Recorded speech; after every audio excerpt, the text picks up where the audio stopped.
pemirsa Sultan TV, apa kabar semuanya? Semoga dalam keadaan sehat dan bahagia selalu. Saya di sini hadir menemani teman-teman dan pemirsa Sultan TV semuanya dalam satu program terbaru kami, yaitu kerjasama antara Sultan TV dan Paramadina Graduate School Universitas Paramadina, yaitu Diplomasi Chat. Sebuah acara yang akan menyuguhkan segala macam tentang diplomasi. Dan dalam kesempatan kali ini kita akan membahas tentang definisi dan fungsi Dubes serta KBRI. Bersama saya, Salya Novita, di sini sudah hadir 3 narasumber kita. Yang pertama ada Bapak Makarim Wibisono, diplomat senior kita. Kita sapa dulu. Halo, selamat pagi Pak. Assalamualaikum. Selamat pagi. Waalaikumsalam warahmatullahi wabarakatuh. Gimana kabarnya Pak? Baik sekali. Sehat, alhamdulillah. Udah siap nih bareng kita untuk bincang-bincang dan chit-chat tentang diplomasi ya Pak? Iya, betul. Iya.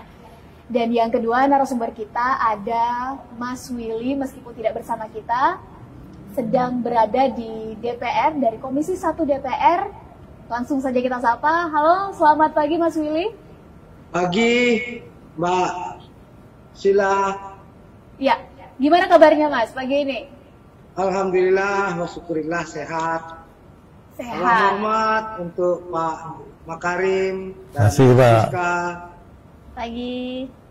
Ya, luar biasa. Dan pembicara ketiga kita teman-teman adalah Dr. Siska Prabawaningtyas. Beliau adalah Direktur PGSD Paramadina Graduate School of Diplomacy. Langsung saja kita sapa. Selamat pagi Mbak Siska. Selamat pagi Sally. Gimana kabarnya hari ini? Alhamdulillah baik. Baik ya, sehat, sudah siap bergabung Insya dengan Allah. kita. Ya, menarik teman-teman, bicara tentang diplomasi. Sebetulnya ini adalah suatu hal yang sudah lama dan sudah tidak asing lagi bagi kita. Terlebih di tengah kondisi seperti ini, tentu kita anak muda perlu terlibat langsung dengan kegiatan diplomasi, baik secara global maupun nasional, bahkan di tingkat lokal. Untuk itu langsung saja kita tanyakan kepada narasumber pertama kita, Pak Makarim. Sebetulnya apa sih Pak diplomasi itu?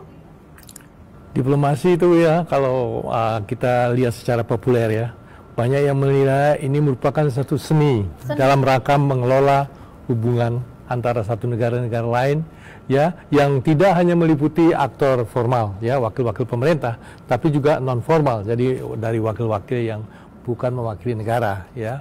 Dan ini juga meliputi isu-isu yang menyangkut berbagai hal, ya, dengan cara yang berbagai hal, misalnya dari cara negosiasi, cara komunikasi, cara untuk mengumpulkan informasi, dan juga cara untuk mengemukakan kepentingan kita, kepentingan nasional Indonesia, ya. Yang penting cara itu harus peaceful, cara damai, ya. Kalau dia udah keluar dari cara damai, itu bukan diplomasi lagi. Oh, jadi diplomasi itu selalu menggunakan cara damai. Persis. Gitu ya. Kalau Ya. kita beralih dulu ke Mbak Siska, gimana Mbak Siska melihat diplomasi secara teori? Ya, kalau tadi saya sepakat sudah yang disampaikan oleh Pak Makarim ya, kalau kita bicara tentang diplomasi, kata kuncinya ada art di situ. Dan art dari apa? Dari manajemen, bagaimana negara-negara kemudian berinteraksi satu sama lain. Tapi seiring dengan perkembangan zaman tadi seperti disebutkan juga ternyata aktornya bukan hanya negara aja gitu ya, sudah banyak aktor yang lainnya yang ternyata mempengaruhi proses interaksi tadi. Boleh nggak disebutin aktor lainnya itu apa Mbak? Mungkin ada kawan-kawan kita yang belum paham atau mungkin kurang paham maksudnya aktor lainnya selain negara itu. Oke, kalau di studi diplomasi ini kan ada bahasanya aktor negara dan aktor non negara gitu ya. Kalau aktor non negara ini kita bicara bisa individu, bisa institusi gitu ya. Kalau institusi misalnya organisasi internasional, organisasi regional. Kalau kita bicara individu sekarang mungkin teman-teman jurnalis gitu ya. Kemudian ada juga yang NGO gitu. Jadi ketika kita bicara tentang aktor ada non negara, kalau teori gitu ya, ada aktor negara. Ya. Ini menarik. Kita di sini kehadiran salah seorang diplomat senior yang sudah pindah lebih dari 5 negara sebagai salah satu perwakilan Indonesia di PBB juga ya Pak ya. Nah, ini sebetulnya Pak, kapan kiranya kita membutuhkan diplomasi? Butuh mempererat hubungan antar negara ini kapan? Apakah ada waktu-waktu khususnya atau kapan saja atau gimana Pak? Jadi kalau saya katakan bahwa kapan ya kita start untuk berdiplomasi itu sejak kita ditunjuk sebagai diplomat ya, misalnya saja kita misalnya ditunjuk sebagai duta besar untuk misalnya Brazil. Sejak kita ditunjuk dan diberi mandat sebagai itu, kita sudah melakukan diplomasi. Ya. Jadi apakah mereka yang tidak ditunjuk secara formal mendapat amanah khusus menjadi diplomat, apakah mereka nggak bisa jadi diplomat, Pak? Oh bisa saja. Tetapi diplomat yang sudah dapat mandat itu merupakan diplomat fungsional ya. Dalam arti kata dia itu secara fungsi sudah ditugaskan untuk mengurus hubungan bilateral antara kita dengan Brasil misalnya ya. Tapi kalau yang belum mendapatkan mandat itu, kadang-kadang yang bersangkutan itu mendapat instruksi, coba tolong bantu duta besar ini ya untuk mengatasi masalah-masalah yang bersangkutan dengan lingkungan hidup atau yang bersangkut paut dengan isu-isu lain ya. Nah ini kemudian yang bersangkutan kemudian membantu dengan tentunya keahliannya masing-masing ya untuk mencoba mensukseskan misi daripada duta besar itu gitu. Artinya berarti yang dilakukan oleh diplomat itu sebuah orkestrasi dari banyak pihak gitu ya? Iya betul. Dan semua orang bisa terlibat sesuai dengan skillnya masing-masing. Betul. Oke. Menarik teman-teman semuanya dan pemirsa Sultan TV, kita sekarang ingin melihat perspektif dari anggota DPR. Di sini sudah bergabung bersama kita Mas Willy. Suara saya masih terdengar ya Mas? Iya. Bagaimana pandangan seorang anggota DPR terhadap diplomasi itu sendiri? Apa diplomasi, arti diplomasi bagi Mas Willy, Mas? Ya, kalau diplomasi tadi sudah dijelaskan cukup komprehensif oleh Pak Makarim dan Mbak Siska. Nah, kalau dalam hal yang lebih sederhana gitu, diplomasi kan selama ini secara ofisial selalu diasosiasikan dengan hubungan antar negara atau antar lembaga. Tapi secara lebih simpel diplomasi dilakukan oleh semua pihak, termasuk di dalam organisasi, di dalam partai pun orang juga melakukan diplomasi. Karena tadi dibilang oleh Pak Makarim bahwasanya diplomasi itu kan cara yang damai, tidak perang gitu. Nah, politik itu kan suatu hal yang bentuknya sekarang ada kompetisi, gitu, ada kontestasi. Kadang-kadang juga dilakukan proses negosiasi, diplomasi gitu. Nah, dalam hal yang lebih luas, memang diplomasi itu suatu hal yang erat hubungannya dengan hubungan. Bagaimana saling, kuncinya adalah resiprokal. Ada apa resiprokal? Ada timbal balik antara satu kepentingan dengan kepentingan yang lain. Itu yang kemudian mutual respect itu menjadi poin penting di dalam kita melakukan diplomasi. Gitu. Dan harus memiliki basisnya ya trust itu Mbak. Ya, menarik di sini. Saya mencatat beberapa key point, ada mutual respect, ada masing-masing saling diuntungkan, begitu ya Mas Willy ya? Tapi apakah dengan kondisi seperti sekarang ini masih idealnya masih terjadi Mas? Mutual respect ini masih terjadi, diplomasi dalam bidang politik begitu lebih tepatnya?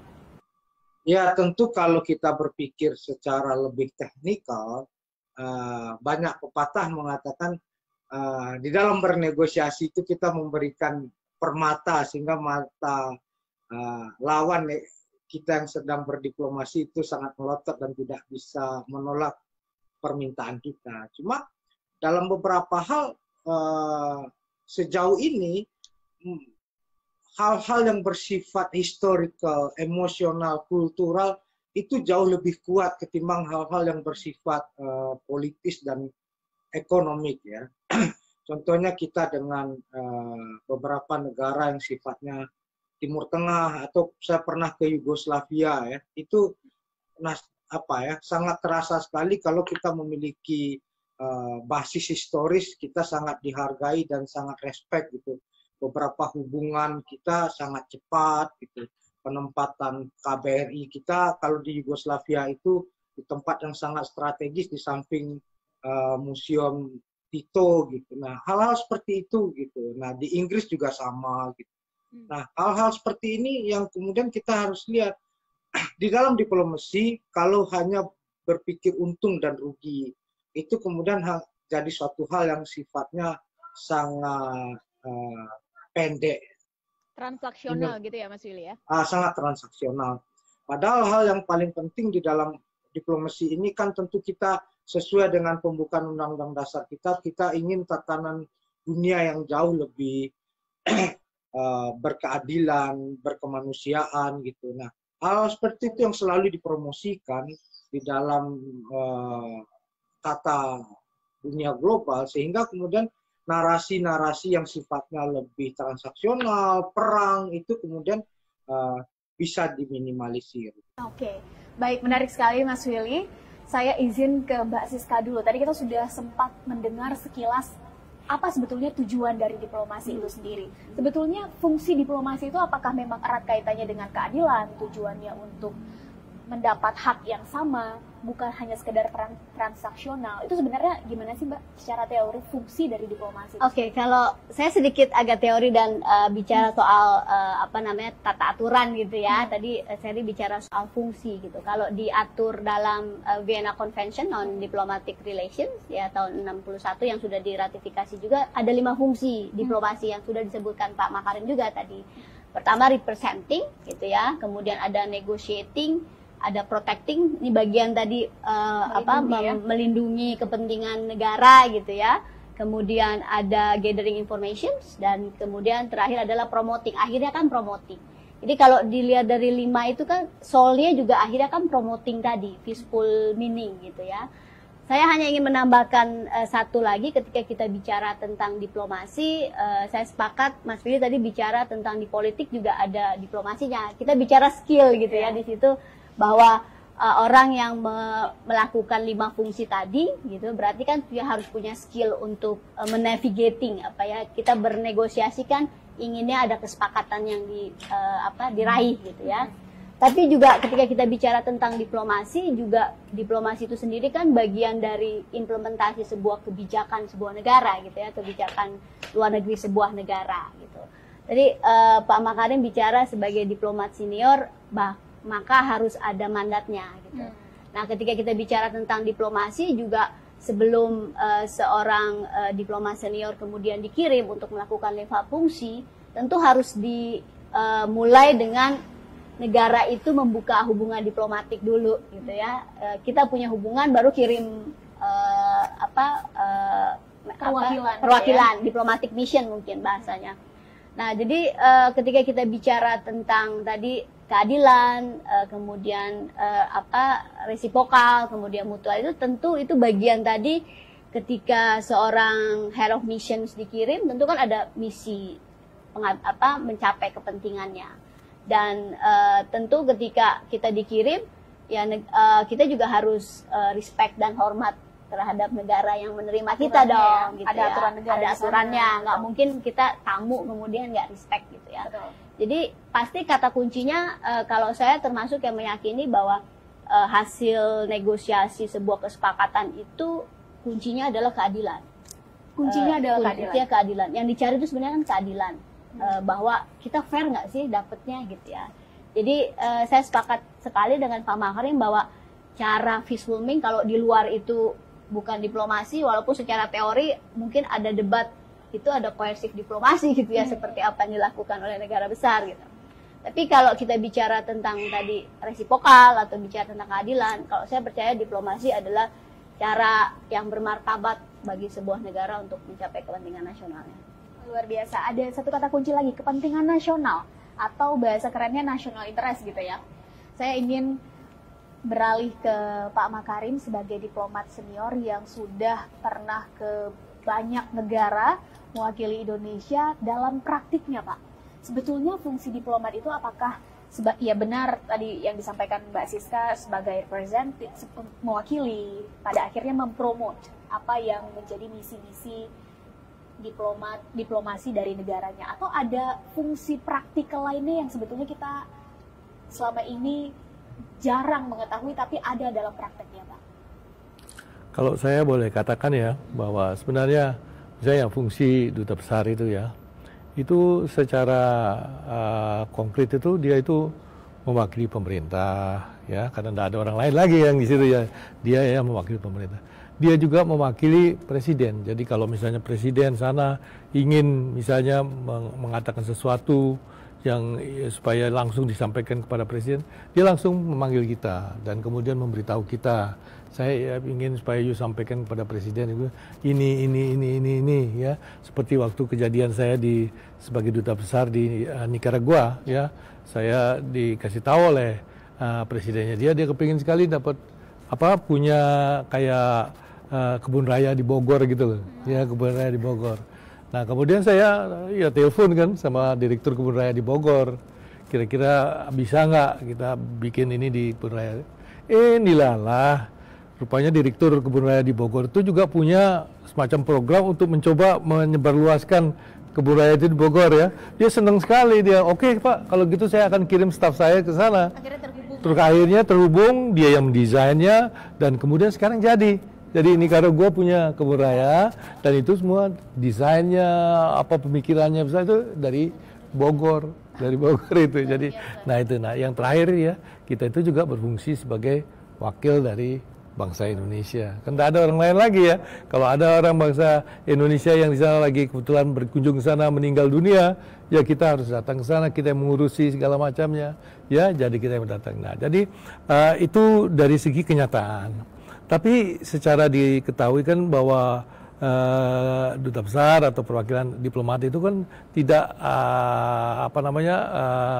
tidak lepas dari keformalan ya. Jadi sebelum kita bertugas di satu negara itu kita harus menyerahkan kredensial kita atau surat kepercayaan ya. Jadi bahwa saya ini adalah orang yang memang benar-benar wakil dari Indonesia ini anunya gitu. Karena kalau kita tidak ada kebiasaan begitu, bisa misalnya orang dari siapa aja datang ke sana, saya mewakili, mana kredensialnya? Ya, jadi harus ada penyerahan. Jadi kredensial yang dari Jakarta itu harus disampaikan kepada presiden di sana. Jadi dengan itu kita kemudian dengan resmi bisa bekerja atas nama Indonesia di wilayah itu. Dan semua pintu dengan penyerahan kredensial tadi itu terbuka untuk kita berkontak atau bekerja sama. Dan menarik tadi Mas Willy sempat menyebutkan ada kesamaan histori, kesamaan latar belakang, itu membuat hubungan kerjasama itu menjadi lebih cair begitu ya. Betul. Sebenarnya apa sih Pak indikator atau yang membuat satu negara itu mau membuka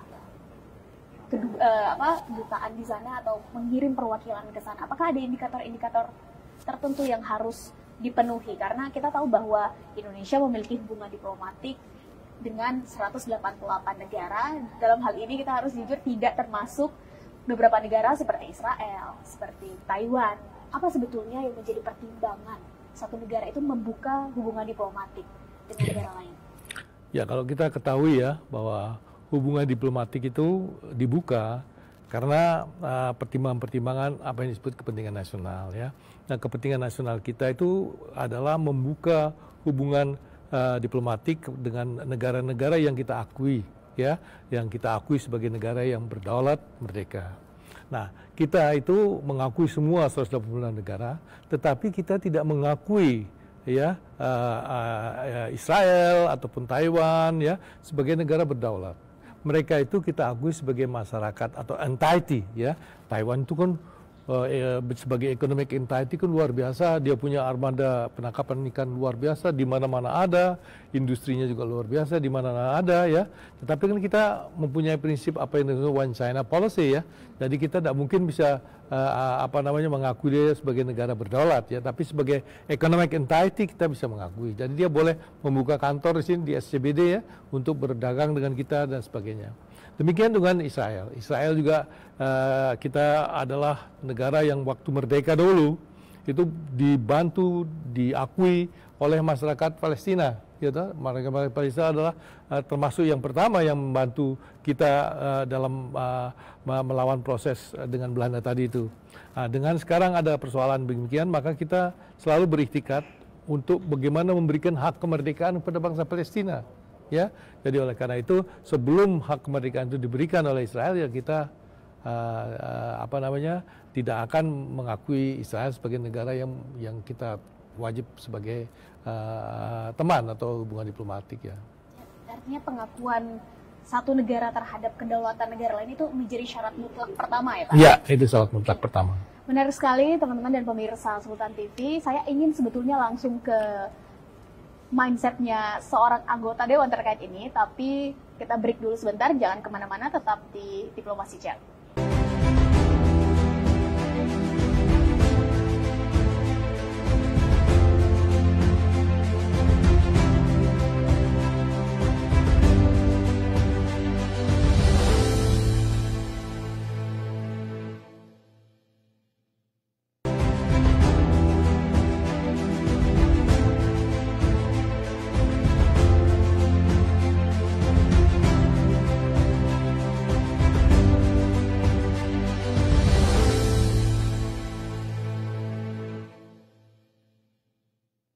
Pemirsa, masih di Diplomasi Chat. Saya ingin ke Mas Willy. Mas Willy masih terkait tentang bagaimana satu negara membuka hubungan diplomasi dengan negara lain. Kita tahu Indonesia punya hubungan diplomatik tadi dengan 188 negara, dan ada beberapa negara yang memang Indonesia tidak membuka hubungan diplomatik. Seperti tadi sudah disebutkan alasannya, yaitu Israel, Taiwan. Dari pandangan seorang anggota Dewan, apa sebetulnya yang menjadi syarat-syarat satu negara membuka hubungan diplomatik dengan negara lain, Mas Willy? Ya, tentu Indonesia memiliki prinsip dasar, Shirley, dalam kebijakan politik luar negeri. Prinsip dasar itu tentu merujuk kepada pembukaan Undang-Undang Dasar kita, di mana kemerdekaan itu milik seluruh bangsa. Nah, dan yang kedua adalah membantu ketertiban dunia. Nah, kalau kita merujuk kepada Israel, tentu Israel masih menduduki sebagian negara Palestina. Itu yang kemudian menjadi sangat prinsipil bagi kita. Tapi itu saja hal yang bersifat formil. Cuma hubungan diplomatik itu memang berbasiskan pada penghormatan atas kedaulatan negara-negara bangsa. Nah, cuma hubungan Indonesia dengan Israel, hubungan Indonesia dengan Taiwan itu bukan suatu hal yang putus begitu saja. Toh kita juga masih memiliki hubungan dagang, masih memiliki hubungan pariwisata, masih memiliki hubungan keamanan gitu. Itu juga relasi yang harus diketahui oleh publik, itu masih berjalan. Memang secara historis kita pernah melihat dulu di masa Bung Karno, Indonesia pernah menolak delegasi Israel dan Taiwan di acara Asian Games 1962 gitu. Nah, karena ini solidaritas kepada negara-negara Timur Tengah, waktu itu ada perang Arab gitu. Yang kedua adalah solidaritas kepada Tiongkok sendiri. Kenapa? Mungkin hampir sama ya dengan Taiwan, Tiongkok dan Taiwan, Indonesia dan Papua mungkin ya. Karena kita masih berpandangan gitu, Taiwan itu bagian dari Tiongkok gitu. Nah, itu yang kemudian menjadi beberapa catatan-catatan menurut hemat saya. Ya, terkait dengan itu Mas Willy, karena saya mendapat informasi bahwa Mas Willy akan harus meninggalkan kita karena ada meeting. Ini ada satu pertanyaan yang sepertinya menggelitik bagi kita semua. Sebetulnya gimana sih Mas Willy proses seorang duta besar itu mendapatkan mandatnya? Karena kan ini akan erat kaitannya dengan budgeting, dan semua itu akhirnya berawal atau berhulunya nanti adalah di DPR. Ya. DPR dalam hal ini melalui peraturan DPR nomor 1 tahun 2020 itu mengatakan bahwa salah satu kewenangan DPR adalah memberikan pertimbangan kepada Presiden dalam hal mengangkat duta besar dan menerima penempatan duta besar negara lain. Itu memang dibacakan di dalam sidang paripurna, tapi tidak disebutkan ya, baik orangnya ataupun negaranya gitu, cuma dibacakan saja gitu. Nah, ini kemudian didelegasikan kepada komisi terkait, yaitu dalam hal ini Komisi 1. Komisi 1 melakukan fungsinya menjalankan fit and proper terhadap nama-nama yang dikirim oleh Presiden. Memang ada perbedaan di masa Orde Baru dengan pasca reformasi, yaitu yang kalau di masa Orde Baru kan itu hak prerogatif mutlak seorang Presiden, langsung dikirim. Nah, memang sekarang kita sistemnya presidensial, tapi kemudian DPR memiliki kewenangan memberikan pertimbangan. Nah, memberikan pertimbangan. Maaf Mas Willy, saya potong. Berdasarkan fit and proper test tadi, betul ya? Ya, fit and proper, kami menanyakan visi, misi, rencana program kerja, termasuk jejak rekam ya, karena itu penting. Karena apa? Kita kan di era demokrasi ini tentu harus memiliki akuntabilitas, transparan.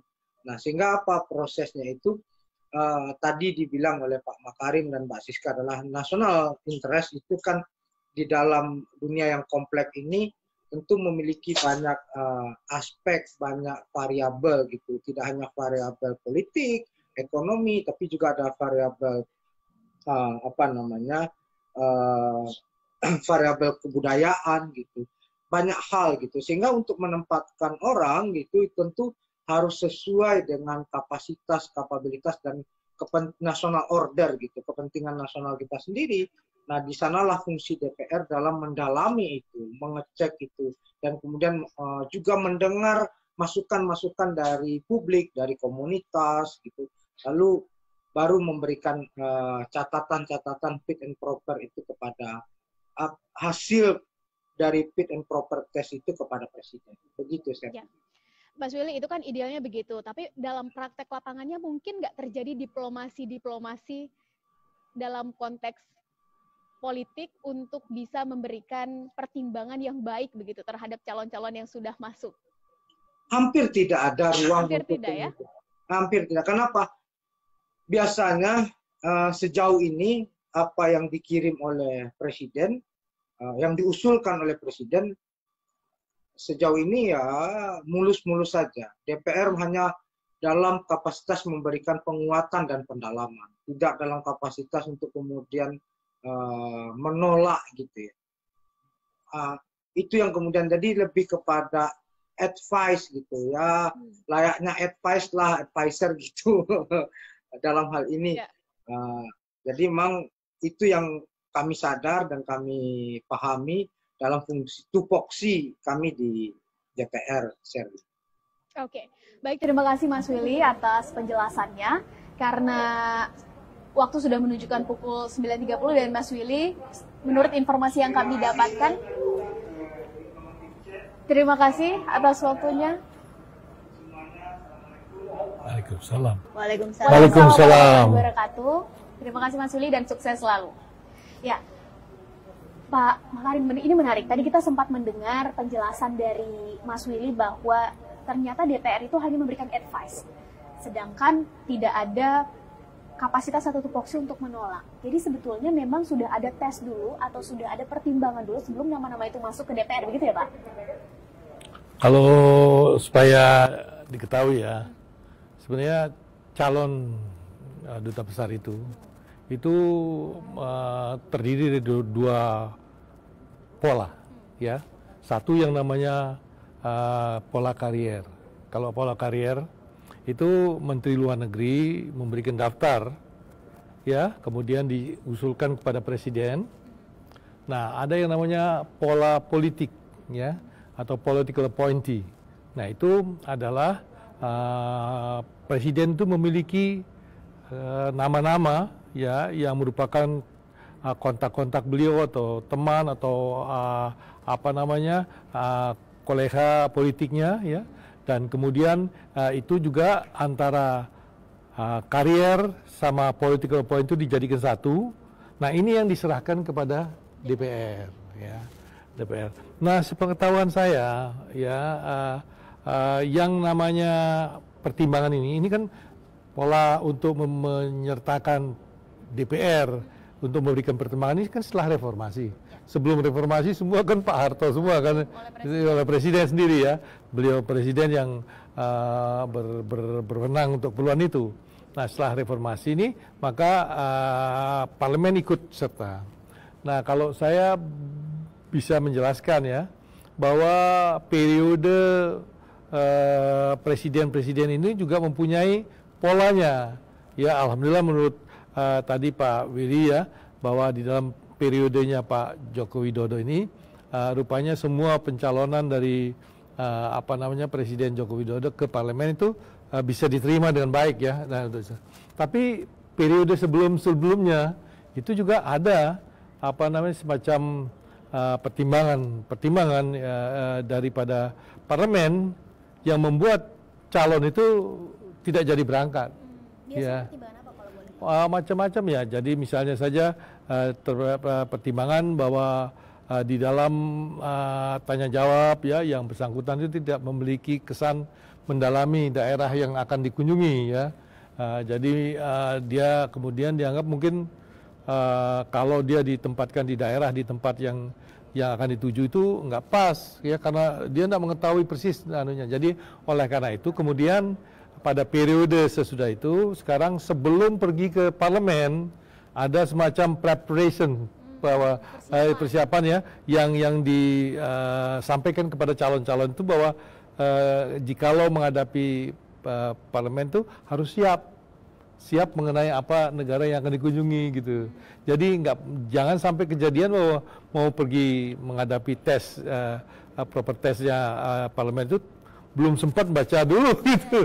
Ya gitu. Jadi oleh karena itu ini hal-hal ini telah dipersiapkan lebih lanjut. Jadi sekarang mudah-mudahan lah di dalam hal-hal yang akan datang itu akan begini terus ya sehingga akan lebih mempercepat proses pengiriman ya. Karena kalau kita terlalu lama proses pengiriman ya ke suatu tempat di luar negeri itu nanti negara tempat yang akan dikunjungi bertanya-tanya, kenapa ya kok penunjukan Duta Besar Indonesia ke wilayah satu tempat itu kok lama sekali, apakah ada sesuatu yang mengganjal atau ini suatu hal. Jadi ini kan kalau kita di kehidupan diplomatik yang wajar ya, kalau kita tidak suka atau kita kurang senang, kita apa kan tidak akan bilang saya nggak suka atau apa kan kita berbicara dengan gesture ya, dengan salah satu gesture itu adalah memperlama gitu. Jadi kalau kita terlalu memperlama itu bisa juga memberikan gesture bahwa rupanya ada yang kurang disukai gitu ya. Nah gitu. Jadi ini menarik, artinya kan ada satu proses yang berbeda antara saat masa Orde Baru dengan sesudah reformasi. Kalau Mbak Siska sendiri melihat bagaimana pro dan kontranya? Yang di satu sisi di saat Orde Baru kita tahu cepat langsung dari presiden, langsung dapat mandat, langsung berangkat. Sedangkan setelah reformasi kan prosesnya memakan waktu, tapi memang melibatkan dalam hal ini pertimbangan dari anggota dewan. Bagaimana Mbak Siska melihat dua proses yang berbeda ini? Ya, saya kira itu harus dikaitkan dengan sistem demokrasinya tadi ya, bahwa diplomasi itu kan bagian dari result dari political system sebuah negara gitu. Perbedaan terbesar sebelum reformasi dan sesudah reformasi adalah tentang sistem demokrasi tadi gitu ya, bahwa ada aspirasi amandemen undang-undang bahwa penempatan atau pemilihan duta besar harus mengikuti pertimbangan DPR juga bagian dari aspirasi itu. Tapi pro kontranya saya kira harus dikembalikan tadi, sebenarnya terpenting adalah misi diplomasinya tadi gitu ya. Apapun sistem pemerintahannya, kalau kita sudah bicara tentang kebijakan luar negeri, kepentingan nasional gitu ya, mau sistem negara apapun itu kalau sudah bicara kepentingan nasional, tadi kita bicara tentang diplomatik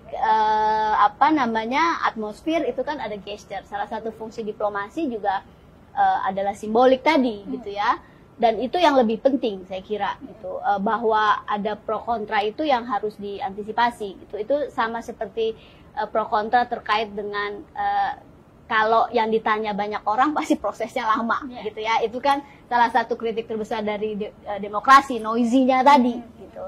Tapi yang dipastikan tadi saya kira sistem pun kemudian belajar gitu ya, bahwa sebelumnya ada yang sampai nggak jadi berangkat, kemudian ada evaluasi dan harus prepare dulu. Saya kira itu bagian dari memperbaiki sistem ya. Tapi terkait lagi kalau saya pikir saya berpendapat bahwa yang penting itu adalah misi diplomatik sebuah negara. Kalau memang itu kepentingan nasional at the stake of our interest gitu ya, ya harus cepat gitu ya, dan itu harus kemudian itu yang menjadi prioritas menurut saya. Ya. Dan ini menarik. Kalau boleh teman-teman dan pemirsa Sultan TV sekalian, kita langsung bertanya pada seorang diplomat senior, kiranya 3 hal yang harus dipersiapkan seseorang ketika memasuki tes and proper tadi apa Pak? 3 hal. Ya, pertama kali ya kita harus mengetahui negara tempat tujuan kita, namanya negara akreditasi kita. Kita mengetahui di mana power center yang ada di bawah itu. Terus kemudian kita harus mengetahui siapa potensial teman ya yang kita bisa garap ya. Dan kemudian kita harus mengetahui juga siapa potensial musuh yang kira-kira akan menghambat ya kerjaan kita di sana ya. Sesudah itu kedua, kita harus juga memiliki keahlian dalam arti kata communication skill. Jadi kita misalnya saja ya, saya pertama kali penempatan itu kan di Brazil ya. Di Brazil itu orang tidak berbahasa Inggris sehari-hari. Mereka berbahasa Portugis ya. Nah, jadi mau nggak mau ya semua staf yang ingin supaya bisa berfungsi sukses ya saya ke Universidade de Brasilia untuk belajar bahasa Portugis ya, sehingga kita bisa kemana-mana dengan mudah, dengan dengan ekspresif hati ke hati ya, untuk membahas apa-apa yang menjadi kepentingan Indonesia. Nah, jadi kita harus mengetahui communication skill-nya itu. Dan yang terakhir itu adalah kita harus memiliki apa yang namanya akses. Ya, akses itu. Jadi Anda tuh harus memiliki akses bisa ke istana, ya. Bukan kalau ke istana Indonesia kan itu teman kita semua kan. Ya, tapi kalau istananya tempat akreditasi kan kita baru datang gitu belum. Jadi harus pay attention. Jadi bagaimana caranya mungkin supaya kita bisa punya akses ke sana. Kedua, kita harus punya akses ke Kementerian Luar Negeri, ya. Nah, kita harus mempunyai akses sehingga setiap saat ada kebingungan ataupun ada masalah yang menyangkut mengenai warga negara atau yang menyangkut mengenai kepentingan Indonesia, kita bisa langsung telepon ya. Dan yang terakhir adalah kita harus mempunyai akses pada media massa ya. Karena yang namanya hoax ya, atau yang namanya orang-orang yang yang misalnya pro Papua Merdeka atau apa segala macam, dia itu tidak diam saja, tapi dia memberikan berita-berita yang nggak akurat ya kepada mereka untuk jadi kita harus bisa punya akses. Halo, yang you sampaikan itu adalah hoax, jadi bukan berita yang fakta ya, dan segala macam. Nah, itu yang saya sebut dengan akses. Apalagi di tengah sistem demokrasi sekarang, media menjadi salah satu pilar yang penting ya Pak ya. Persis sekali. Mengetahui medan perang kita di sana menjadi pokok utama persiapan sebelum proper test. Betul. Itu menjadi kunci yang kiranya dibocorkan oleh Pak Makarim pada kita semua. Dan terakhir sebelum break, ada satu pertanyaan yang kiranya bisa dijawab oleh Pak Makarim.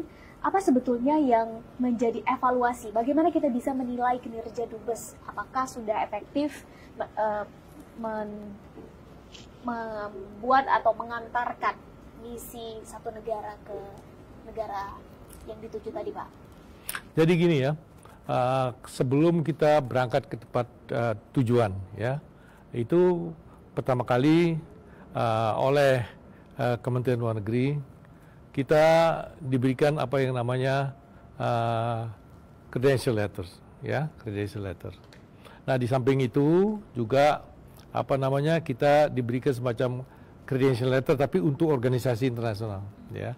Jadi seperti saya waktu duta besar di New York, saya itu juga merangkap menjadi duta besar bilateral di 4 negara ya. Jadi saya harus mendapatkan itu. Nah, di samping itu yang namanya formalitas disampaikan kepada pemerintah setempat ya, ataupun organisasi internasional tersebut, kita juga diberikan apa yang namanya mission paper. Mission paper itu adalah tugas dari pemerintah Republik Indonesia kepada kita untuk melakukan A, B, C, D, E di negara itu. Ya, itu. Jadi kalau misalnya di organisasi internasional Mereka juga mengetahui bahwa ini Indonesia harus menganukan mengenai isu A, B, C, D di organisasi internasional tersebut. Ya, jadi sudah ada namanya rujukan substansial yang harus dikerjakan kita. Bukan kok blank terus kita we can do whatever we want gitu ya. Sudah ada apa namanya yang harus dikerjakan ya. Nah, jadi kalau kita ingin apa namanya menilai itu, maka kita kemudian minta sama duta besar itu adalah apa yang you have done, apa yang sudah dikerjakan dalam periode waktu tertentu, dan kemudian kita lihat mission paper itu. Berapa yang sudah tercontoh? Iya, mana yang sudah selesai. Nah, nanti dalam keadaan yang menyangkut mengenai konferensi duta besar seluruh Indonesia, seluruh dunia di Jakarta itu kita ingatkan bahwa di mission paper Anda faktor A atau B itu kelihatannya kok belum tersentuh ya.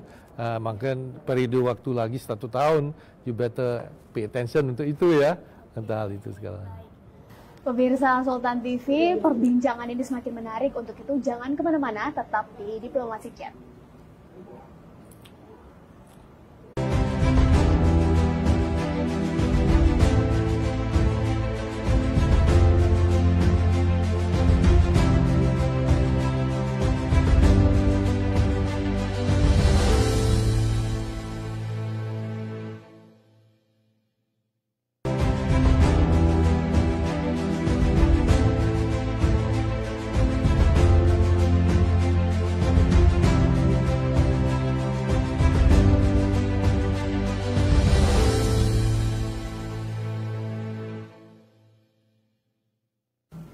Pemirsa Sultan TV masih di Diplomasi Chat. Kalau dari tadi kita membahas bagaimana prosedur untuk menjadi seorang duta besar, bagaimana seleksinya, dan kiranya apa pro kontra antara saat Orba dan saat reformasi, maka sekarang mari kita melihat bagaimana dari fungsi KBRI itu sendiri. Mbak Siska, ternyata masih banyak kawan-kawan kita yang belum bisa membedakan KBRI dan duta besar.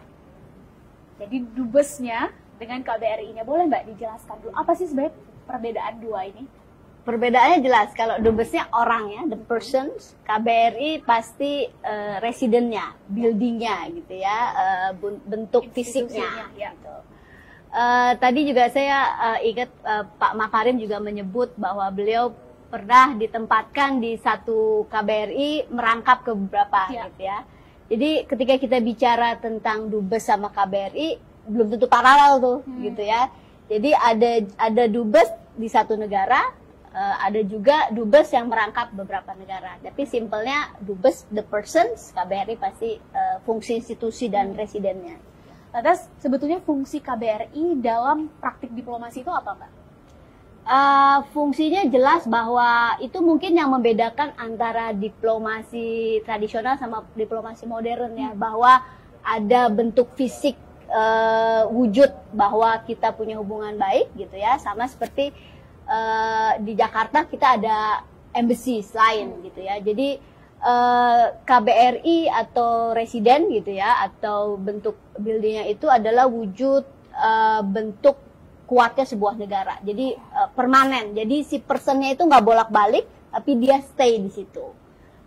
Dan yang menarik adalah ketika sebuah negara mempersilahkan menerima dubes dan kemudian membangun embassy-nya, itu gedung KBRI-nya itu milik Indonesia loh. Orang-orang yang tempat kita ditempatkan belum nggak boleh tuh masuk KBRI kita sembarangan. Dan kalau kita melihat gedung-gedung, sebutlah kalau misalnya gedung satu negara tertentu yang membuka representasinya di Indonesia, itu kan memang didekor sedemikian rupa sesuai dengan kultur di negara mereka. Itu apakah memang ada aturannya atau memang terserah saja atau gimana, Mbak?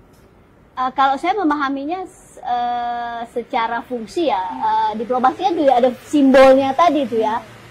Seringkali pertimbangannya ada dua gitu ya, teknis dan ini. Tapi pengalaman saya kalau ke KBRI di beberapa negara pasti ada sentuhan budaya kita gitu ya. Ya itu terkait tadi dengan fungsi simbolik tadi. Karena ketika kita bicara tentang KBRI ada tamu kan apa namanya, analoginya dia berkunjung ke negara Indonesia. Jadi sedekat mungkin pasti akan dikasih atmosfer budaya Indonesia gitu ya. Dan menarik tadi sempat tersebut diplomasi tradisional dan diplomasi modern, itu apa sih Mbak bedanya?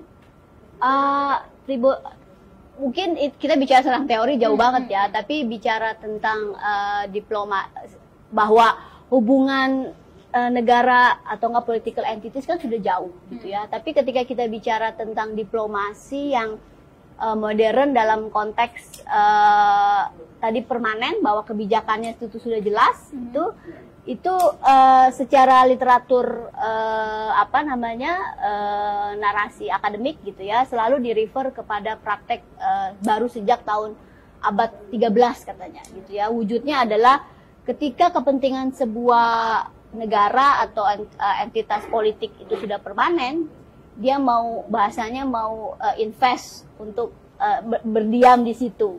Dan itu katanya baru abad 13 di Italia gitu. Tapi ini salah satu diskusi juga di akademik gitu ya. Abad 13 di Indonesia, abad 13 itu udah ada kerajaan juga gitu ya. Ada Majapahit, terus sebelumnya ada Tarumanegara. Memang sebelumnya nggak dianggap diplomasi modern gitu ya. Tapi itu kemudian yang menjadi apa namanya, diskusi kritik juga kalau kita bicara tentang praktek diplomasi. Banyak kasusnya kok Eropa gitu ya, padahal tapi intinya adalah diplomasi modern wujudnya adalah ketika kita bicara tentang, berarti kan ada teknologi ya, ada residen gitu ya. Jadi modern terkait tadi aktornya semakin banyak gitu, isunya semakin luas ya. Dan forumnya juga semakin luas. Ya, ini menarik teman-teman, dan saya ingin ke Pak Makarim dulu, karena berdasarkan pengalaman Pak Makarim ketika dipercaya menjadi duta besar, ternyata sekaligus merangkap ke beberapa negara.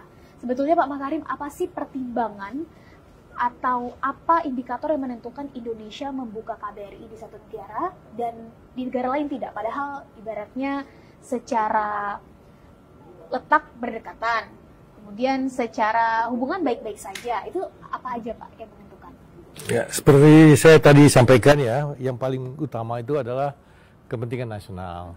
Kepentingan nasional kita, apakah negara itu memiliki apa namanya, hubungan politik dengan kita apa tidak. Kedua, apakah negara itu memiliki hubungan dagang atau ekonomi dengan kita. Ketiga, apakah banyak orang-orang Indonesia yang menetap ataupun apa namanya, menjadi migrant worker di wilayah itu atau tidak. Kemudian apakah mereka itu secara potensial itu memiliki hal-hal yang kita butuhkan di masa-masa yang akan datang ya. Nah, itu hal-hal yang menyangkut banyaknya kepentingan Indonesia ya, di satu wilayah itu yang mendorong kita untuk membuat perwakilan kita ya. Nah, sedangkan kalau misalnya saja hal-hal itu belum kelihatan sekarang ya, tapi terus diobservasi lebih lanjut, maka itu bisa dirangkap oleh perwakilan-perwakilan yang lain ya. Kita bisa menugaskan duta besar kita di satu tempat untuk mengurusi juga hubungan diplomatik dengan negara lain ya, selama dia bertugas itu kan berarti itu lebih murah biayanya. Dalam arti kata kita hanya membiayai di mana mereka tinggal sekarang, dan kemudian dan ditambah sama ongkos dia bepergian ke sana bolak-balik itu ya. Karena misalnya saja pada utamanya kalau negara-negara di Amerika Latin misalnya saja, itu penting sekali kita berada di apa namanya, wilayah itu pada saat bulan Januari ya. Di situ ada acara bahwa pemerintah itu memberikan penjelasan apa yang akan dilakukan tahun yang akan datang, itu dilakukan.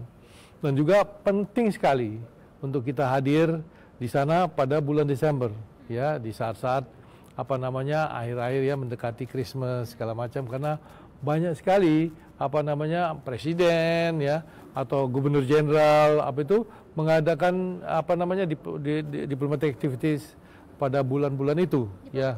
Activities yang sering diadakan di bulan Desember itu seperti perayaan hari. Ya. Dan di situ disebutkan apa, akan diadakan semacam pidato politik ya, apa yang telah dilakukan pada setahun yang lalu ya. Nah itu rata-rata semua duta besar hadir, jadi kita wajib di situ ya. Jadi hal itu. Nah lain-lain bulan-bulan yang lain tuh itu tergantung dari ada presiden kita mau datang ke sana atau tidak ya. Nah jadi hal itu bisa kita rencanakan bertalian dengan kepentingan-kepentingan kita. Jadi kalau kemudian ternyata di masa yang lebih lanjut itu ternyata kok negara yang tadinya kita anggap tidak mempunyai hubungan ekonomi yang baik, ternyata dia menjadi pengimpor besar dari kelapa sawit kita, ya. Sedangkan di Eropa pasar dari kelapa sawit ditutup. Nah, kemudian kita menganggap bahwa perlu kita buka KBRI di sana. Karena apa? Karena sebagai perwakilan tetap di sana, kita bisa mengembangkan hubungan dengan pengimpor, kita bisa mengembangkan hubungan dengan kementerian-kementerian menangani kelapa sawit, ya. Kita bisa mengadukan sehingga lebih banyak, gitu ya. Jadi kita bisa dikatakan bahwa diplomasi zaman sekarang itu ya di samping diplomasi politik juga diplomasi perdagangan, diplomasi ekonomi, ya, diplomasi industri. Dan ada tren yang menyebutkan bahwa sekarang sudah berubah, sudah ada sedikit peralihan antara yang dulunya diplomasi lebih ke hard diplomasi, lebih ke politik, perang, sekarang lebih ke arah ekonomi. Itu bagaimana Pak Makarim melihat? Iya betul ya, karena sekarang ini kan semua orang mengetahui ya, kalau terjadi peperangan besar, ya, ini bukan kalah menang yang ada, tapi hancur bersama, ya. Apalagi kita kalau lihat semua mengembangkan teori yang namanya mutual assured destruction.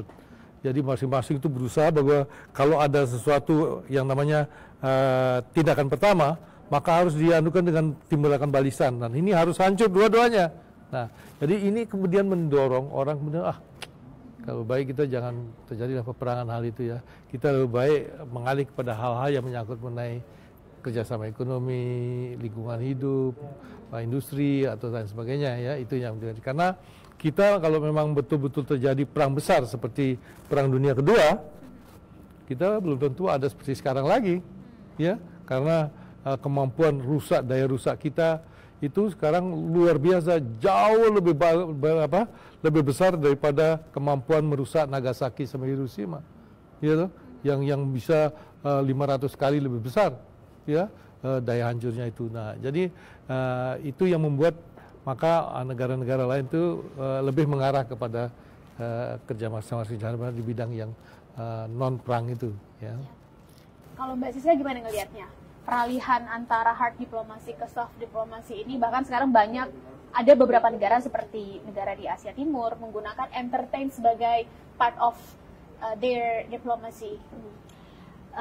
Saya kira kata kuncinya ada di teknologi yang membuat interaksi itu semakin dependent satu sama lain gitu ya. Ada istilah borderless tadi gitu ya.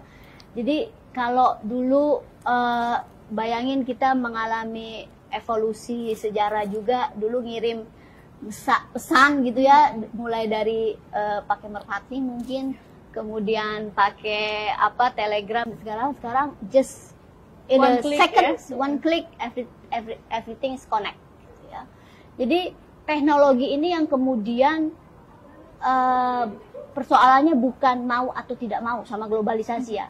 Is there, is real, this the reality gitu ya. Dan saya kira teknologi ini yang kemudian akhirnya mau nggak mau memaksa gitu ya. Manusia juga berubah cara mereka berkomunikasi.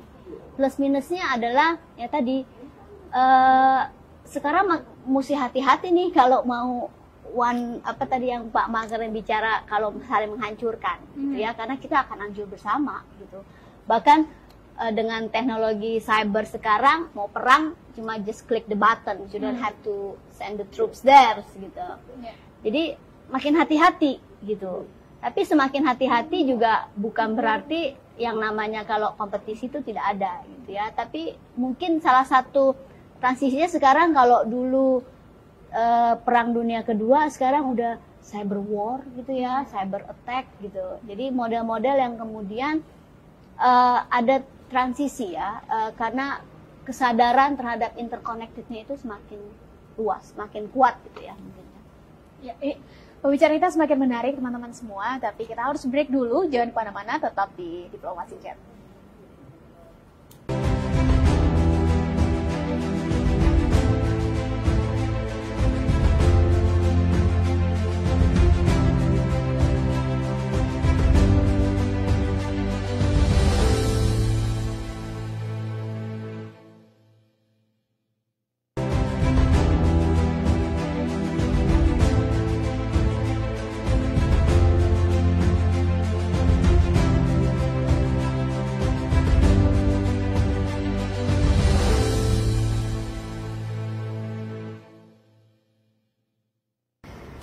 Pemirsa Sultan TV masih bersama saya, Seliana Vita, di Diplomasi Chat. Kita akan melanjutkan perbincangan kita seputar diplomasi, dan saat ini saya ingin ke Pak Makarim. Tadi kita sempat membahas tentang bagaimana perbedaan antara diplomasi yang sebelumnya, yang lebih ke hard diplomasi, dan kondisi sekarang.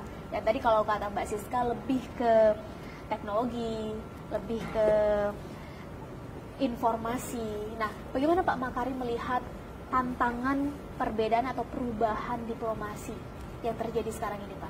Dari yang sebelumnya menjadi sekarang yang lebih terlihat cepat, gampang, dan sepertinya semua orang bisa terlibat di dalamnya. Pertama kali sebelum saya menjawab itu ya Pak ya, saya ingin menambahkan keterangan yang Mbak Siska tadi menyatakan ya, bahwa yang namanya diplomasi yang model lama sama model baru itu kenapa tahun 30 jadikan data itu, karena dulu itu yang namanya duta besar itu adalah seorang yang ditugaskan oleh raja atau presiden atau perdana menteri untuk bertugas berunding dengan negara lain, sudah selesai pulang gitu. Jadi nanti kemudian berangkat lagi, ya ada isu dengan negara B, pergilah ke sana, selesai malam perundangan, terus kemudian pulang. Itu yang dilakukan oleh Agus Salim. Agus Salim atau maksudnya ya, makanya itu namanya duta besar ya.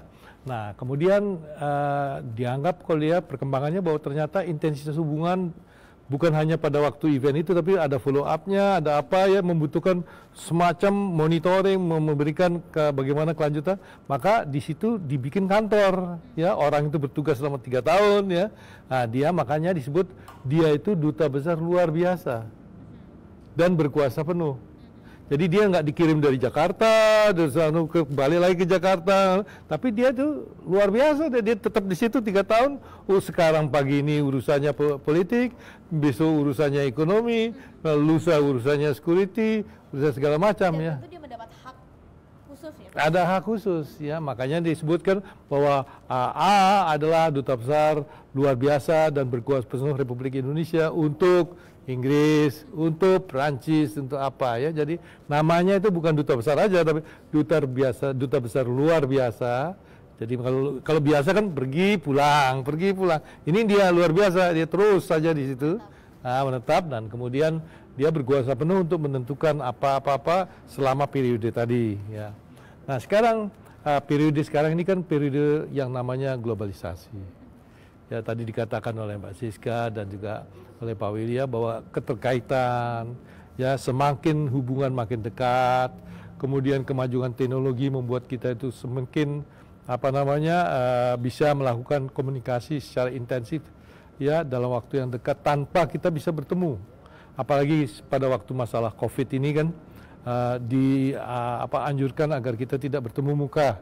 Ya, kita akan menggunakan apa yang disebut Zoom atau Google Net atau apa segala macamnya. Jadi pola daripada komunikasi, pola dari diplomasi itu sekarang sudah bisa dilakukan melalui peralatan itu. Jadi kalau Anda memperhatikan ya, di sini justru generasi milenial ini yang canggih di dalam penggunaan alat-alat itu dibandingkan generasi yang lebih senior ya, karena generasi lebih senior itu biasa menggunakan mesin tape, bisa dokumentasi tertulis, tapi kalau mereka itu biasa menggunakan digital information ya yang lakukan itu. Jadi di sini saya melihat bahwa generasi muda ini akan mempunyai peluang yang besar ya dalam rangka untuk membantu mempercepat proses ya, mengenal masalahnya dengan lebih baik. 2, cepat mengetahui potensi untuk menyelesaikan masalah yang ada ya, Dan ketiga, bagaimana bisa mempromosikan kepentingan Indonesia di konteks yang ada, yang baru berkembang ini. Ya, jadi oleh karena itu saya melihat sekarang potensi untuk kemajuan generasi milenial ini makin besar, ya, makin besar. Dan saya merasa bahwa disinilah nilai baru daripada diplomasi yang akan kita hadapi secara bersama. Jadi oleh karena itu hendaknya sejak awalnya kita berkarya itu sudah harus membiasakan diri pada alat-alat yang available today gitu ya. Jangan sampai pada waktu kita terjun di dalam itu kita nggak aware nih bagaimana anunya ya. Itu sendiri sudah kehilangan waktu. Dua juga itu kehilangan bagaimana kita bisa mendapatkan informasi yang lebih baik ya dalam konteks yang lebih dalam ya. Sekarang ada yang namanya big diplomacy ya. Jadi sekarang orang-orang itu main dengan data yang dikumpulkan dalam jumlah yang sangat besar. Ya, dan kemudian kalau ada isu-isu kemudian itu dipermainkan atau dimanipulasi sehingga kita itu bisa mendapat gambaran ya bahwa berdasarkan data yang terkumpul kasus yang sedemikian akan berdampak apa kepada negara Indonesia. Itu akan mudah sekali ya, yang itu sudah dimiliki oleh sekarang ya, available di market di mana hal itu, dan kita sudah memilikinya itu. Nah, jadi saya melihat sekali ya bahwa sekarang ini tempatnya buat generasi milenium ini untuk membaktikan dirinya ya di bidang diplomasi ini ya. Kalau dulu kita lihat ya diplomat-diplomat Indonesia itu banyak yang tua-tua ya, banyak yang generasi-generasi yang pendahulu-pendahulu ya. Nah, sekarang ini adalah waktunya buat generasi-generasi milenium ini untuk memberi semacam kejutan-kejutan ya, bahwa kita ya gerakan-gebrakan ya, kita sekarang kalau dilihat ya, kita ini tidak tahu disadari atau tidak disadari berkembang menjadi negara yang consumers. Ya, mau beli kapal terbang kita nggak usah bikin repot-repot gini-gini, bikin kita beli aja. Ya, kita mau beli kapal laut kita nggak usah bikin musim-musim, kita beli aja. Kita membeli obat juga nggak usah kita coba aja obat dari Sinovac ya, yang dari Cina kita coba di Bandung. Tapi kenapa kok kita nggak bikin sendiri? Ya, karena mereka kan juga berusaha dengan anu sendiri. Nah, ini yang bisa mencoba mendobrak kayak gini, itu adalah generasi muda itu. Ya, nah apalagi didengkapi dengan semacam pengetahuan-pengetahuan ya yang menyangkut mengenai teknologi yang baru, yang segala macam, yang buat orang sekarang nggak ada lagi cerita mengenai bahwa mereka lebih maju teknologi. Sekarang semua accessible to all. Itu tergantung dari kita untuk memanfaatkannya. Dari kita mau ambil bagian persis, atau tidak gitu ya Pak. Persis. Tapi ini menarik Pak Makarim karena kita tahu tadi ada kata kuncinya generasi muda, generasi milenial, ada kata kuncinya adalah diplomasi, ada kata kuncinya consumer. Yeah. Kita sekarang waktunya untuk menjadi producer lagi consumer, tapi di tahun 2020 ini ada satu fakta yang menghantam kita Pak. Pandemik COVID-19 jelas meluluhlantahkan membuat ekonomi Indonesia menjadi babak belur. Bagaimana menurut Pak Makarim tantangan diplomasi di tengah masa pandemik sekarang? Nah, kalau kita perhatikan ya, bedanya pandemik sekarang dengan misalnya saja krisis moneter tahun 1997 atau krisis finansial tahun 2008, itu kan hanya negara-negara tertentu pada 1997 sama 2008 yang terkena. Ya, tapi kalau sekarang yang namanya pandemik COVID-19 ini kan seluruh dunia mengalami hal yang sama. Tidak terkecuali, termasuk Amerika kan dia punya korban jauh lebih besar daripada kita. Ya, nah ini membuatkan kita bisa memulai sesuatu dengan cara semua terbuka. Ya, kita bisa mulai dengan awal dan kita juga bisa mencoba mencari gagasan-gagasan baru yang kita bisa utamakan ya. Di dalam pemasaran kita di luar, ya. Karena kita selama ini kan kesulitannya itu adalah bahwa kita jarang memproduksi barang-barang yang baru. Novelty-nya itu banyak sekali yang tertinggal. Jadi dalam arti kata ini novelty-nya ada di Korea Selatan, novelty-nya ada di Jepang, Cina ya. Nah sekarang ini semua kena, semua sakit semua. Nah kalau kita baru, nah bikinlah yang baru, ya, sehingga ini merupakan yang baru. Kedua, kelemahan kita di luar itu adalah kita sudah membuat semacam eksibisi kita menganukan segala macam ya. Kita pikir order itu kan, wah ini mereka akan pesan 500 atau 1000 potong ya order. Enggak, mereka membutuhkan 5 juta order segala macam. Kita panik, waduh masalah, bagaimana menyediakan 5 juta unit segala macam. Nah sekarang buat kita adalah kesempatan untuk membuat agar supaya bahwa ini inovasi kita atau creation kita itu ya yang secara sistemik bisa diperluas menjadi jangkauan yang besar ya. Nah ini saat yang tepat buat kita untuk mencari jalan-jalan yang baru, untuk memberikan semacam kesempatan kepada generasi muda kita untuk berkreasi ya, untuk bisa mencari kesempatan-kesempatan yang luas yang terbuka saat ini. Ya, menarik. Tapi apakah ada perubahan fungsi dari Dubes dan KBRI itu sendiri, Pak, di tengah masa pandemik seperti ini? Ya, kita kan bisa mengetahui ya bahwa kita ini sekarang ada di dalam posisi yang kesulitan di dalam berkontak langsung ya. Ada yang namanya protokol kesehatan yang harus dilakukan. Nah, sebagai duta besar yang kita berfungsi sebagai wakil pemerintah, wakilnya presiden di tempat situ, juga wakilnya bangsa Indonesia di tempat situ,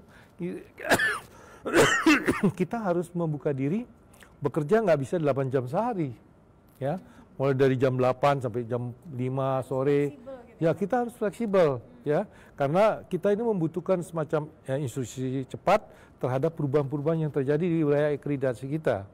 Nah, seperti saya dulu, saya bertugas di Amerika Serikat, ya. Nah, kalau kita bersama-sama atau lagi berdebat mengenai sesuatu hal yang masalah yang perlu disetujui oleh presiden, ya, dicapai pada jam 1 siang atau jam 2 siang, kan susah kita. Ya apa? Karena presiden kita kan tidur, menteri luar negeri kita kan tidur juga, ya. Nah, jadi saya menganjurkan juga sebelum kita berangkat ke perwakilan-perwakilan ya, kita harus memperkenalkan diri kepada Bapak atau Ibu Presiden ya, juga Bapak dan Ibu Menteri Luar Negeri secara agak sedikit mendalam ya. Karena apa? Kalau kita membutuhkan mengenai voting ataupun sikap ataupun tindakan yang harus cepat dilakukan itu, paling enggak itu kita telepon Ibu itu dulu. Bu, aduh minta tolong Bu, ini kita lagi susah sekali ini harus begini, Bapak harus bisa memberikan iya atau tidak gitu. Nanti Ibu ini yang bangunkan kan. Ya Ibu gitu. Jadi kita itu dapat hati oleh Ibu itu akan membantu kita gitu. Jadi things seperti ini kalau kita nggak tangani secara tepat ya, ini bisa makan waktu. Lama ya? Iya lama. Sedangkan speed menjadi salah satu kata kunci di industri 4.0. Persis. Apalagi kalau misalnya coba tolong ajudan ini kan yang namanya bapak tidur gitu kan udah setengah mati lah, dia nggak berani dia nganuin itu kan. Jadi harus anukan ibunya. Jadi minta tolong ibunya kita anukan gitu. Jadi hal-hal semacam ini ya sangat manusiawi ya. Nah ini saya percaya ya generasi muda kita ya tentunya tidak terlalu feodal, jadi bisa mengatasi hal-hal itu secara lebih baik ya. Karena semakin kita demokratis, semakin kita bisa mendekati memecahkan masalah-masalah itu dengan baik, akan lebih cepat masalah itu selesai. Ini menarik karena Pak Makarim dari tadi menyebut generasi muda berkali-kali. Saya ingin ke Mbak Siska. Jadi gimana menurut Mbak Siska masyarakat khususnya generasi muda bisa mengambil peran, bisa mengambil bagian, berkontribusi dalam praktik diplomasi ini, Mbak? Ya, saya sepakat sekali Makarim bicara terkait kini saatnya gitu ya, momentum gitu. Memang sudah ada pembicaraan terkait dengan apakah pandemik ini akan jadi breaking point terhadap perubahan gitu ya. Logikanya dunia lagi di reset bareng-bareng gitu ya. Di satu sisi juga sekarang teknologi digital ini gitu, saya termasuk yang mungkin mengalami generasi gap gitu ya, karena punya pengalaman menggunakan teknologi yang dulu nggak ada sekarang ada gitu ya. Tapi generasi milenial ini saya kira mereka ketika lahir sudah dengan teknologi ini, jadi logikanya sudah logika teknologi yang sekarang, sehingga yang namanya interconnected gitu ya, networks itu sudah jadi bahasa sehari-hari mungkin.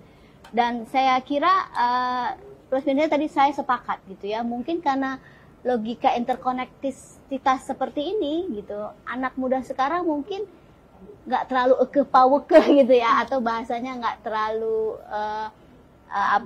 sama hierarki struktur tuh mungkin nggak terlalu aware dan tidak mau mengambil bagian gitu maksudnya. Bukan, jadi mungkin tidak terlalu kalau dulu kan namanya senioritas, birokrasi, feodal tadi ya kata Pak Makarim, itu kan masih nggak enakan gitu ya.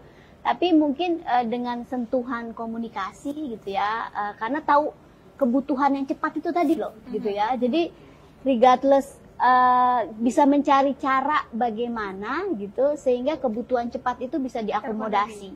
Bukan kemudian nggak dapat terus diem. Karena logika networks itu kan ketika mentok dia akan cari jalan lain gitu lah, bukan ketika mentok terus diam. Saya kira itu potensi milenial sekarang gitu yang tadi Pak Makarim secara eksplisit menantang ini, kreativitas gitu ya, karena logika teknologi adalah logika yang network tadi gitu, bahwa kebutuhan cepat. Karena kalau tidak cepat udah basi gitu ya kadang-kadang kan, terus kelewat aja momennya gitu. Dan saya kira saat ini ketika dunia bersamaan di restart gitu ya, ada tantangan perubahan geopolitik. Tadi Pak Makarim bicara, even negara yang asumsinya negara superpower, ekonomi besar, ternyata gugup juga ngadepin tantangan ancaman kesehatan ini, sehingga di restart bareng-bareng. Dan bayangkan dunia dipaksa berhenti secara bersamaan gitu ya. Nah, saya kira untuk kedepannya saya kira ya walaupun ada negatif ya dari apa yang ini, tapi potensi itu saya kira terbuka tadi. Kata kuncinya adalah akses sebenarnya. Bahwa di satu sisi milenial sekarang mungkin jadi malah duta besarnya yang turut punya peran untuk membangun citra Indonesia gitu ya, wakil Indonesia, karena just a click of tips, just 1 minute dia bisa mengkonstruksikan muncul di ruang maya sesuatu, dia bisa bicara tentang Indonesia gitu ya, nggak mesti nunggu duta besar yang ngomong gitu ya. Dan itu yang lebih efektif saya kira ya, ketika peer to peer itu berkomunikasi dengan bahasanya gitu, daripada dengan hierarki tadi.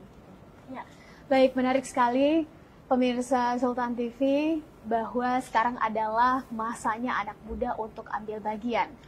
Tak terasa sudah 60 menit berlalu dan sekarang waktunya kita harus mengucapkan selamat berpisah pada pemirsa Sultan TV sekalian.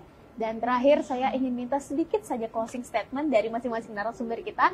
Silahkan, boleh dari Pak Makarim, closing statement-nya Pak. Ya, terima kasih kesempatan yang disampaikan hari ini. Saya mengunderline tadi poin yang disampaikan Mbak Siska ya. Ini adalah masa tepatnya kelompok milenial itu untuk membaktikan diri di bidang diplomasi. Jadi TV Sultan ini sudah memberikan jalan kepada kita bagaimana kita bisa membangkitkan minat dari generasi muda ini untuk berkiprah di bidang itu. Saya berdoa ya, semoga Tuhan memberikan jalan yang tepat buat generasi muda. Sekian, terima kasih. Terima kasih Pak Makarim. Silakan Mbak Siska. Oke, terima kasih. Kalau kita bicara tentang diplomasi, kita bicara tentang akses untuk semua orang. Dan ketika kita bicara tentang diplomasi, setiap individual masyarakat punya tanggung jawab untuk mengkonstruksi negaranya lebih baik gitu ya. Karena just a flick of finger, berjalan-jalan ke ruang maya itu sudah seperti berjalan-jalan ke negara lain gitu. Jadi saya berharap bahwa generasi milenial menggunakan kesempatan ini untuk berkarya dan berkreatif, dan bukan hanya untuk teman-teman se-Indonesia, tapi juga panggung dunia internasional terbuka buat Anda. Terima kasih. Luar biasa kepada narasumber kita. Kita ucapkan terima kasih banyak kepada Pak Makarim, kepada Mbak Siska yang sudah meluangkan waktunya bersama kita. Teman-teman, di balik sebuah krisis pasti keluar para pemenang baru. Maka mari kita pastikan para pemuda menjadi bagian dari pemenang atas krisis di tahun 2020 ini. Ini adalah akhir dari Diplomasi Chat kita. Pastikan teman-teman hadir pada episode selanjutnya di Diplomasi Chat, tetap berbincang seputar diplomasi. Saya Salia Novita, sampai bertemu di episode selanjutnya. Assalamualaikum warahmatullahi wabarakatuh, dan tetap semangat.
Halo fans budaya, jumpa lagi dengan saya Lili Cahyandari dalam